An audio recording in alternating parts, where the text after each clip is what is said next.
নমস্কাৰ অভিজ্ঞানৰ অন্যটি খণ্ডলৈ মই শহীদুল আনচাৰীয়ে আপোনালোক সকলোকে স্বাগতম জনাইছোঁ। আজিৰ অনুষ্ঠানত মোৰ সৈতে এগৰাকী জ্যেষ্ঠ অধিবক্তা এগৰাকী আইনজ্ঞ ধুবুৰী বাৰ এছ'চিয়েশ্যনৰ সভাপতি এনআই চৌধুৰী ছাৰ আমাৰ সৈতে উপস্থিত আছে। ছাৰ আপোনাক আমাৰ অনুষ্ঠানলৈ স্বাগতম জনাইছোঁ। ধন্যবাদ আপোনাকলৈ। ছাৰ প্ৰথমতে মই আপোনাৰ পৰিচয়টো জানিব বিচাৰিম। মোৰ নাম হ'ল নুৰুল ইছলাম চৌধুৰী। মোক এনআই চৌধুৰী বুলি বেছিভাগ মানুহেই জানে। হয়। দ্বিতীয় কথা হ'ল যে মই মোৰ জন্ম আগৰ তদানীন্তন গোৱালপাৰা জিলাৰ দক্ষিণ শালমাৰা। হয় ছাৰ। আৰু মই 1977 চনৰ মাৰ্চৰ পৰাই মই ওকালতিত যোগদান কৰিছোঁ। হয়। আৰু মোৰ লিখা পঢ়া ল' পাছ কৰিছোঁ ধুবুৰী আইন মহাবিদ্যালয়ৰ পৰা। হয়।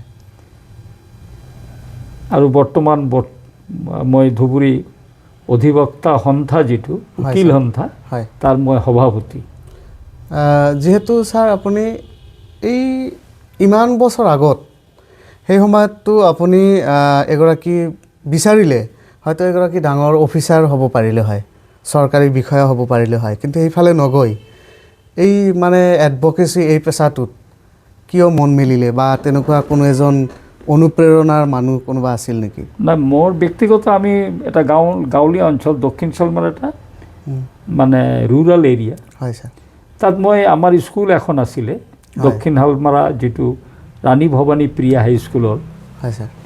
আমি ক্লাছ যেতিয়া মই 4ত ভৰ্তি হওঁ তেতিয়া সেই স্কুলখনৰ প্ৰত্যেক শনিবাৰে ডিবেটিং কম্পিটিশ্যন এক্সটম্পৰ স্পীচৰ কম্পিটিশ্যন আছিলে।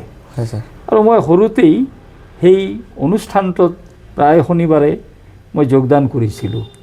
তেতিয়া এই যে যুক্তিতৰ্কৰ ডিবেটৰ যিটো যুক্তিতৰ্ক এইটো মোক বহুতভাৱে অনুপ্ৰাণিত কৰিলে। আৰু মই এদিন ঠিক কৰিলোঁ যে এই যুক্তিতৰ্ক সদায় কেনেকৈ কৰে আৰু কোনে কোনে কৰে। তেতিয়া মই গম পালোঁ যে আইন ব্যৱস্থাত অধিবক্তাসকলেই কৰে। তাৰ বাবে মই যেতিয়া ক্লাছ 10তেই পঢ়োঁ তেতিয়া মোৰ এজন শিক্ষক আছিলে, তেওঁৰ আগত তেওঁ সুধিছিলে what is your aim in life. মই কৈছোঁ I would be a lawyer by profession. মোৰ এইটোৱেই অনুপ্ৰেৰণা মোৰ নিজৰ পৰাও আহিছিলে। আৰু যুক্তিবাদী কিছুমান ক্ষেত্ৰত মই সদায় আগভাগ লৈছিলোঁ, সেইটো হয়তো মোৰ জীৱনত প্ৰতিফলিত হৈছে। এনে তাৰ আগত মই কোনোদিন আইন আদালত দেখা নাই, কোৰ্টত দেখা নাই। তাৰপিছত যেতিয়া আৰম্ভ কৰিলে আইন মহাবিদ্যালয়ত পঢ়ি আহি আইনৰ প্ৰেক্টিচ যেতিয়া আৰম্ভ কৰিলে, এই আৰম্ভণিৰ দিনবোৰ আচলতে এইটো সঁচাই যে প্ৰত্যেকজন মানে আইন ব্যৱসায়ত যিসকলে যোগদান কৰে প্ৰথম এটা পিৰিয়ড যায়, তাত বহুত কথা তেওঁ বুজি নাপায় বা বুজি পাবলৈ বহুত চেষ্টা কৰিলেও আঁত ধৰিব নোৱাৰে। মোৰ আইন ব্যৱস্থাত মই যোগদান কৰাত মই বৰ সুখী হৈছিলোঁ। আৰু মোৰ যেতিয়া মই আইন মহাবিদ্যালয়ত পঢ়া শুনা কৰোঁ ধুবুৰী আইন মহাবিদ্যালয়ত, তেতিয়া তাৰ মই সম্পাদক আছিলোঁ মেজৰ 2টা পিৰিয়ডত। মানে 2 বছৰ ক্ৰমান্বয়ে 3 বছৰীয়া কোৰ্চ আছিল, মই 2 বছৰত আছিলোঁ। তাত বিভিন্নভাৱে ডিবেট হৈছিল। আমাৰ ইয়াৰ পৰা জাজসকলে তাত আহিছিল। এই এটা চিনাকি এটা আছিল। আৰু পলিটিকেলিভাৱে বা ছাত্ৰ সংগঠনৰ লগত মই যুক্ত আছিলোঁ। অল ইণ্ডিয়া ডেম'ক্ৰেটিক ষ্টুডেণ্টছ অৰ্গেনাইজেশ্যনৰ লগত মই বহু বছৰ যুক্ত আছিলোঁ। গতিকে গোটেই ভাৰতবৰ্ষৰ য'ত মিটিং হৈছিল তাত মই এজন স্পীকাৰ হিচাপে আছিলোঁ বা তাত মোৰ নাম আছিলে। মই বিভিন্ন ছাবজেক্টৰ ওপৰত এইটো মোৰ এটা সৰুকালৰ পৰাই মই ছাত্ৰ আন্দোলনত যোগদান কৰিছিলোঁ আৰু শেষলৈকে মোৰ সেইটো আছিলে। সেয়ে মোৰ সেইবিলাক ক্ষেত্ৰলৈ অহাত মোৰ বিশেষ এটা অসুবিধা হোৱা নাছিলে। কিন্তু ইয়াত যেন মোৰ ছিনিয়ৰ আছিলে দীনেশ ৰঞ্জন চৰকাৰ, তেওঁ মোক এনকাৰেজ কৰিছিলে কেনেকৈ এই আইন ব্যৱসায়টোত উত্তীৰ্ণ হ'ব লাগে, কেনেকৈ মানে যোগদান কৰিব লাগে, কেনেকৈ ডিবেটত অংশগ্ৰহণ কৰিব লাগে, এইবিলাক কথা মানে বেছিক প্ৰিন্সিপলছ অফ এডভকেচি মই তাৰ পৰা। আৰু মই ল' পাছ কৰাৰ আগতেই ধুবুৰী আইন মহাবিদ্যালয়ত মোক প্ৰথমতে টিউটৰ হিচাপে দিয়ে। তাত 2 বছৰ 3 বছৰ পিছত মই লেকচাৰাৰ হিচাপে আহোঁ। আৰু শেষলৈকে 2012ৰ লাষ্টলৈকে মই তাৰ পৰা অব্যাহতি লওঁ। ধুবুৰী আইন হয়, মহাবিদ্যালয় তাতে মই শিক্ষক আছিলোঁ আৰু লাষ্ট মই কিছুদিন তাৰে প্ৰিন্সিপাল ইনচাৰ্জ আছিলোঁ। তাৰ পৰা মানে অৱসৰ লৈছে, তাৰ পৰা অৱসৰ হয়, এইটো কাৰণে আমাৰ নিয়মত তাৰপিছত পাৰ্ট টাইম আছিলোঁ। হয়, যিহেতু আপুনি এই যে দীৰ্ঘদিনীয়া যি যাত্ৰা, এজন ভাল মানে সুদক্ষ এজন অধিবক্তা হ'বলৈ মানে যিসকল নতুন আছে তেওঁলোকক আপুনি কেনেকুৱা ধৰণৰ এটা কথা ঠিক, ভাল উকিল হ'বলৈ, ভাল ডক্টৰ হ'বলৈ হ'লে আপোনাক বৰ কঠোৰ পৰিশ্ৰমৰ মাজেদি আপুনি অৰ্জন কৰিব লাগিব। ল এনেকুৱা এটা ছাবজেক্ট সদায় চেঞ্জ হয় মানুহৰ, কাৰণ আমি ল'ৰ কোনো ফিক্স নাই। মেথমেটিক্সত 2+2, এৰিথমেটিকেলি এইটো হ'ব 4, কিন্তু হিউমেন মাইণ্ড এজন জাজে এইটো এটা দৃষ্টিকোণৰ পৰা বিচাৰ কৰিলে আৰু আপুনি এটা দৃষ্টিকোণৰ পৰা আপোনাৰ যিটো অভিজ্ঞতা বা আপোনাৰ যিটো ছাবজেক্ট মেটাৰ এইটো আপুনি ৰাখিলে, দুয়োৰ মাজত মিল অমিল হ'ব পাৰে। তাৰ কাৰণে আমাৰ যথেষ্ট কিতাপ চাব আপুনি, আমাৰ ইয়াত বহুত কিতাপ আছে। এই কিতাপবিলাক আপোনাক অধ্যয়ন কৰিব লাগিব চাইণ্টিফিকেলি। যদি আপুনি অধ্যয়ন কৰিব নোৱাৰে, এনে কোৰ্টত গৈ আপুনি একো কৰিব নোৱাৰে। আৰু আমাৰ এটা কথা হ'ল যে আইন ব্যৱস্থাত এজন পুলিচে অভিযোগ লৈ আহে, এই অভিযোগটো খণ্ডাবৰ কাৰণে বিভিন্ন ধৰণৰ যেনে এভিডেন্স এক্ট আছে, যেনে ধৰণৰ IPC আছে, CRPC আছে, সেইবিলাকত আমাৰ এটা সম্যক ধাৰণা থাকিব লাগিব, এটা কম্প্ৰিহেনচিভ আইডিয়া। আদাৰৱাইজ আপুনি আহিলেই নহ'ব। নেক্সট হ'ল যে ভাল উকিল হ'বলৈ গ'লে কেইবাটাও গুণ লাগে। তাৰ প্ৰথম গুণটো হ'ল you must love the profession. মই এই প্ৰফেশ্যনটোক ভাল পাওঁ। ছেকেণ্ড, মই প্ৰফেশ্যনটোক ভাল কৰাৰ কাৰণে খালি ভাল কথাটো ক'লেই নহ'ব, ইয়াক ভাল কৰাৰ কাৰণে মই অধ্যয়ন কৰিব লাগিব। আইন ব্যৱস্থাৰ লগত যিটো লেটেষ্ট ৰুলিং আহে সুপ্ৰিম কোৰ্ট, হাইকোৰ্টৰ পৰা, সেইবিলাক মোক যিমান পাৰা যায়, মই কোৱা নাই যে আপোনাক সদায় পঢ়িব লাগিব, যিমান পাৰা যায় সেইখিনি আপুনি পঢ়া শুনা কৰিব লাগিব। 3 number, you must be informative, মানে আপুনি ৱাকিবল হ'ব লাগিব যে আইন ব্যৱস্থাৰ কি গতি লৈছে, কেনেকুৱা ট্ৰেইন আহিছে, গতিকে এই সম্পৰ্কে আপোনাৰ এটা ধাৰণা থাকিব লাগিব। এইবিলাক যদি আপুনি ইউটিলাইজ কৰে আৰু আপুনি যদি এটা ব্ৰিফ লয়, এটা মানুহ আহিছে আপোনাৰ তাত, ক্ৰিমিনেল কেছে হওক বা দেৱানী মোকদ্দমাই হওক, সেইটো আপুনি পঢ়িব লাগিব। পঢ়ি তাৰ যিটো মূল কথা, তাৰ যিটো মানে দিশ, সেই দিশটো আপুনি চাই কেনেকৈ আপোনাৰ ক্লায়েণ্টক কোন কোন পইণ্টত আপুনি আগবঢ়াই ল'ব পাৰে, সেইবিলাক আলোচনা আপুনি আগতীয়াকৈ কৰিব লাগিব। ছাৰ, আপোনাৰ এই দীৰ্ঘ যাত্ৰাত কেনেকুৱা মানে কিবা প্ৰত্যাহ্বানৰ মানে চেলেঞ্জৰ কেতিয়াবা? It is a challenging career. Law is a challenging career, easy নহয়। আৰু কেতিয়াবা এনেকুৱা ধৰণৰ মানে লেখত ল'বলগীয়া কিবা মেটাৰ বা কিবা কেছ তেনেকুৱা আছিল নেকি? আপুনি জানে যে মই যদি আজি কলেজ শিক্ষক হ'লোহেঁতেন, তেনেহ'লে ডাঙৰ ডাঙৰ আৰ্টিকেল লিখিলোহেঁতেন, অমুক লিখিলোহেঁতেন। আমাৰ ইয়াত হ'ল যে আটাইতকৈ মানে যিসকল মানে হেইনাছ ক্ৰাইম, মানে আপুনি যাক ক'ব পাৰে যিবিলাক হত্যাকাণ্ড হ'ব পাৰে, ডকাতি হ'ব পাৰে বা ৰাহাজানি হ'ব পাৰে, বিভিন্ন ধৰণৰ যিবিলাক মানে একেবাৰে হেইনাছ, মানে ডাঙৰ অপৰাধ, সেইবিলাকত আপুনি ভাল আইনটো, সেইবিলাক যদি আপুনি পৃথিৱীত ভাল ভাল উপদেশ আহিছে বা ৰুলিং আহিছে হাইকোৰ্টৰ পৰা হওক, সুপ্ৰিম কোৰ্টৰ পৰা হওক বা লোৱাৰ কোৰ্টৰ পৰা হওক, সেইবিলাক হ'ল এই হেইনাছ ক্ৰাইমৰ ট্ৰাইলৰ পৰাই আহিছে। ছাৰ, যিহেতু এই যে মানুহৰ লগত ইণ্টাৰেকশ্যন এটা থাকি যায়, সাধাৰণ মানুহবিলাক আহে, সৰ্বসাধাৰণ মানুহৰ এই আইনৰ প্ৰতি মানে এই ভুল ধাৰণা কিছুমান নহয়, মানুহৰ কথা মিছগিভিংছটো খুব বেছি আমাৰ মানুহ, কাৰণ তেওঁলোকে কোনোদিন আহি এতিয়া সজাগতা মানে এৱাৰনেছ হ'বলৈ হ'লে, আমাৰ এটা ধাৰণা আছিল, আমি যেতিয়া আইন ব্যৱস্থা যোগদান কৰোঁ তেতিয়া 1977, তেতিয়াৰ দিনত মানে গাঁও অঞ্চলবিলাকত তেওঁলোকে নিজে নাহে, এজন মানে দেৱানীক লৈ আহে, দেৱানী তন্ত্ৰ, আৰু দেৱানীয়ে তেওঁ মুডটো শেষ কৰে, দেৱানীয়ে জানিবলৈ নিদিয়ে, তেতিয়াহ'লে চব কথা দেৱানী জানিব। তেওঁ নিজে যদি চেষ্টা কৰে, উকিল এজনৰ লগত তেওঁ যদি পৰামৰ্শ কৰে, তেওঁ ডাইৰেক্ট নলেজটো পাব পাৰে। কিন্তু দেখা গৈছে তাত দেৱানী আহে, এই Middleman দেৱানীৰ এজন লৈ কাৰণে আহে। কেছ বাঢ়িছিল, হয়। দেৱানীৰ কাৰণেই কেছ শেষ হৈছিল। শেষ হৈছিল, হয়। এবাৰ দেৱানী তেওঁলোকে মানে দেৱানী যিটো ভিলেজ ইংৰাজীত কয় ভিলেজ পেটিফোগাৰ, হয় তাৰমানে গাঁৱৰ উকিল। উকিল, হয় তেওঁ গাঁৱত বহে, চাহ দোকানত বহে। হয় তেওঁ ক'লে যে নহয় মোৰ উকিলটো এনেকুৱা, তেওঁৰ উকিলটো এনেকুৱা, এনেকুৱা। হয়। আৰু দেখিলে যে তোমাৰতো এই জেল হৈ যাব, হয় তুমি পুলিচক দিব লাগে অমুক। এইবিলাকৰ পৰা মানে পৰিত্ৰাণ পাবলৈ হ'লে এজন মানুহ, এজন যুৱক, হয়। এজন শিক্ষক, এজন মানে তেওঁৰ নামত যদি কিবা কেছ হয়, he must have a direct contact with the lawyers. এইটো বেটাৰ। তেওঁ কোনোদিন নিজে নাহে, হয় তাৰ লগত কোনোবা এজন আহে, 2জন 3জন 4জন আহে। আহে, হয়। তেতিয়াৰ পৰাই তেওঁ খৰচান্ত হয়, সৰ্বশান্ত হয়। হয়। উকিলৰ প্ৰতি এটা তেওঁক দেখুৱাই যে উকিলক দিব লগা হৈছে। হয় দ্বিতীয় কথা, এটা মানুহৰ মাজত ভ্ৰান্ত ধাৰণা আছে যে উকিলে মিছা কথা কয়। আমি হয়, কোনোদিনেই মিছা কথা নকওঁ, কাৰণ এটা মানুহক আমি সাক্ষী হিচাপে জেৰা কৰিছোঁ, হয় সেই মানুহজন আহি তেওঁ আদাৰৱাইজ মেনিপুলেটেড হ'ল বা তেওঁক কৰিলে, গেইন অভাৰ কৰিলে, কৰাৰ পিছত তেওঁ আহি ক'লে যে মই দেখা নাই। এইটো উকিলৰ দোষ নহয়, নহয়, হয় সাক্ষীজনৰ দোষ। 2 নম্বৰ কথা, আমাৰ কিছুমান প্ৰচেছ আছে, কিছুমান আমাৰ প্ৰশ্ন থাকে, হয়। যি প্ৰশ্নবিলাক মানে ইনভেষ্টিগেশ্যন তদন্তৰ সময়ত হয়তো দাৰোগা এৰি গৈছে, হয়। সাক্ষীজনেও নাজানে, তেতিয়া আমি সাক্ষীজনক সেইবিলাক সোধাত।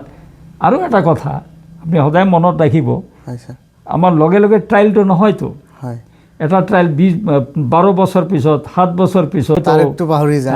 আৰু এটা কথা আছে, এটা হিন্দীত এটা শব্দ আপোনাৰ লাগিব, ঝুট ঝামেলা। হয় মানে মিছা ঝামেলাত মই কিয় যাম?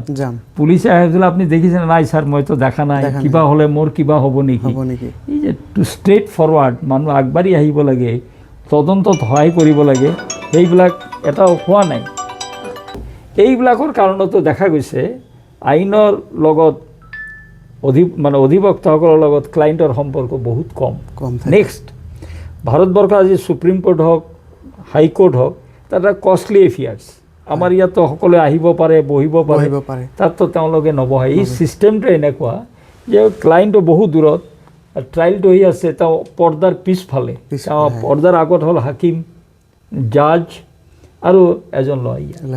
গতিকে ডাইৰেক্ট তেনেকুৱা সম্পৰ্ক নাই। যদিও আদালতত তেওঁ নিজে নিজৰা বক্তব্য ৰাখিব পাৰে, কিন্তু বক্তব্য ৰাখিলে কি হ'ব? আইনৰ বহুত নিয়ম আছে, আছে, সেইবিলাকত তেওঁ মানে আইনৰ সুৰঙাখিনি বুজি নাপায়। সুৰঙাটো বেলেগ, সুৰঙাটো ফ্লজ। এতিয়া কথা আইনৰ যিবিলাক system, how to present your case, কেনেকৈ যাৰা এতিয়া চিনেমা চাই, হিন্দী চিনেমা মানে আপোনাৰ তাতে ট্ৰায়েল হয়, সেই ট্ৰায়েল আৰু আমাৰ এই বাস্তৱ জীৱনৰ ট্ৰায়েল বেলেগ, বহুত বেলেগ। গতিকে আইনত বহুত কাহানী থাকে, মানে এইবিলাক আমি পঢ়িব লাগে। কোন পইণ্টত আসামীজনে খালাচ পালে, কোন পইণ্টত তেওঁৰ কনভিকশ্যন হ'ল, এইবিলাক কথা the lawyer must aware of it, আৰু তেওঁ এইটো এপ্লাই কৰিব লাগিব। আমি সদায় কিতাপ পঢ়োৱাৰ অনুৰোধ কৰোঁ, ৰুলিংবিলাক গুৱাহাটী হাইকোৰ্টে কি কৈছে, সুপ্ৰিম কোৰ্টে কি কৈছে, এইবিলাক আমি সদায় নোট কৰিব লাগে for our awareness, for our knowledge, for our advancement. হয় ছাৰ, যিহেতু এই দীৰ্ঘদিনীয়া যাত্ৰা, অকল এইটো প্ৰফেশ্যনতে আপুনি সম্পূৰ্ণভাৱে মনোনিৱেশ কৰিছে নে বেলেগ কিবা সংস্থা বা বেলেগ কিবা? Become a good lawyer you must be a professional, you must be a sincere professional, you must be sincere to your client, sincere to your case, sincere to your profession. এইটো ঠিক। মই অন্য ব্যৱসায় আমাৰ কৰাৰতো আইনগত বাধা আছে। আমি কোনো ধৰণৰ ব্যৱসায় কৰিব নোৱাৰোঁ, আমি কোনো ধৰণৰ ঠিকাদাৰী কৰিব নোৱাৰোঁ, এইবিলাক আমাৰ প্ৰফেশ্যনেল মিছকণ্ডাক্ট হ'ব। গতিকে আমি সেইবিলাকত যাব নোৱাৰোঁ। 2 নম্বৰ কথা, পলিটিক্সত আমি যুক্ত থাকোঁ, মানে যিকোনো মানুহ কৰিব পাৰে, সেইটোত আমাৰ আছে। আৰু উকিলসকলে যদি পলিটিক্সত থাকে, তাৰ এটা মানে কি ক'ব, মানে ফিডিং এৰিয়া, মানে হিণ্টাৰলেণ্ড, তাৰ পৰা মানুহ আহে, ধৰক তেওঁ এজন ভাল উকিল, এই স্প্ৰেড আপ কৰে, নেটৱৰ্ক হয়, সেইবিলাকৰ কাৰণেও তেওঁৰ এটা সুবিধাজনক। আৰু লয়াৰৰ কথা আছে ক'লে ঘৰত বহি কোৰ্ট, ক্লায়েণ্ট আৰু চেম্বাৰ, এই 3টাত সীমাবদ্ধ থাকিলেই নহ'ব। He must go' to the people, he must know' the people. তেওঁ মানুহৰ মাজত যাব লাগিব আৰু মানুহক এৱেৰ কৰিব লাগিব। আমি নকওঁ, আপুনি সদায় এটা কথা মনত ৰাখিব, মানুহ কয় উকিলে যদি কয় ব্যৱসায় ভাল নহয়, ডক্টৰে যদি কয় ব্যৱসায় ভাল নহয়, মই ভাবোঁ সেই ঠাইটো পিচফুল। কিন্তু এইটো সঁচা নেকি? মানুহ মাৰামাৰি কৰিব, মানুহ কনফ্লিক্ট কৰিব, মানুহে এজনে সিজনৰ লগত প্ৰতিযোগিতা কৰিব, এইবিলাক থাকিবই। পৃথিৱী যিমান দিনলৈকে আইন ব্যৱস্থা আছে সেই আইন ভংগকাৰীও থাকিব আৰু সিমান দিনলৈকে আমাৰ প্ৰফেশ্যনো থাকিব। হয়তো প্ৰফেশ্যনৰ ধৰণ নিয়ম এইবিলাক বদলি যাব পাৰে, বাট দেয়াৰ মাষ্ট বি ল ইয়াৰ। ছাৰ তেনেকুৱা কিবা সংস্থাৰ লগত সামাজিক কাম কাজৰ লগত জড়িত উল্লেখনীয় কিবা দুই এটা নাম হয়তো ক'ব পাৰিব নেকি? মই পলিটিকেল পাৰ্টিৰ লগত আছোঁৱেই, মই আৰু তৃণমূল কংগ্ৰেছৰ লগত আছোঁ, ছাত্ৰ অৱস্থাত AIDSৰ লগত আছিলোঁ। এনেও সামাজিক জীৱনত যেতিয়া কোনোবা এটা এৱাৰনেছ কেম্প হয়, ড্ৰাগ বিৰোধী অভিযানত আমি আছোঁ, বাল্য বিবাহ বিৰোধী অভিযানত আমি আছোঁ। এইবিলাকত সামাজিক এটা মূল্যবোধৰ ভিত্তিত এজন লয়াৰে, আমি হ'লোঁ social scientist, a lawyer is a social scientist, তেওঁ কথাখিনি ক'ব লাগিব। কাৰণ এইখিনি দায়িত্ব আমাৰ আছে। আমি কোৰ্টত আহে তেতিয়া আমি এজন আইনজ্ঞ হিচাপে সেইজন মানুহৰ কেনেকৈ মানে তেওঁক আইনৰ সুৰক্ষা দিয়া যায় সেইখিনি আমি কৰোঁ। কিন্তু সমাজত যদি বেধি আৰু ক্ৰাইম বঢ়ে, সেইটো ময়ো এফেক্টেড হ'ম। গতিকে আমি সমাজত সেইসকল ব্যক্তিক আমি বুজাওঁ, আমি কওঁ যে আপোনালোকে এইবিলাক নকৰিব। যেনে ধৰক এতিয়া ড্ৰাগ মিনেন্স বা ড্ৰাগ এবিউজ হৈ আছে, সেইবিলাক আমি কওঁ যে সৰু সৰু ল'ৰা ছোৱালী বা য়াং জেনেৰেশ্যন ছেভ কৰাৰ কাৰণে আপোনালোকে এইটো নিৰ্মূল কৰক।